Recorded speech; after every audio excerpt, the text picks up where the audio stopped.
नमस्कार। क्या हर एक पत्नी को भरण पोषण पाने का अधिकार होता है? अगर कोई पत्नी शिक्षित है और काम करने में सक्षम है तो क्या उसे इस आधार पर भरण पोषण मिल सकता है कि वह बेरोजगार है? क्या कोर्ट उस बात को मानेगा कि उसने कोई काम नहीं किया?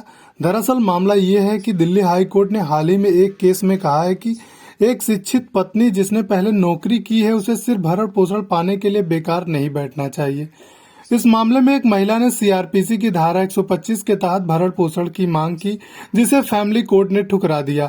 महिला ने दिल्ली हाई कोर्ट में अपील की, लेकिन कोर्ट ने कहा कि यदि कोई महिला पढ़ी लिखी और सक्षम है तो वो सिर्फ पति से पैसे लेने के लिए बेरोजगार नहीं रह सकती।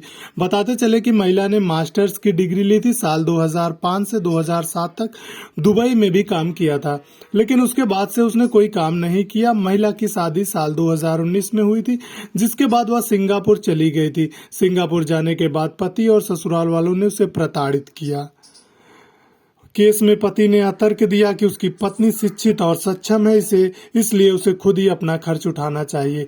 पति ने कहा कि पत्नी अपनी कमाई की क्षमता को छुपा रही है और जानबूझकर बेरोजगार रह रही है। मामले में कोर्ट ने कहा कि महिला के पास शिक्षा और अनुभव है, इसलिए वह भरण पोषण के लिए पूरी तरह से पति पर निर्भर नहीं रह सकती।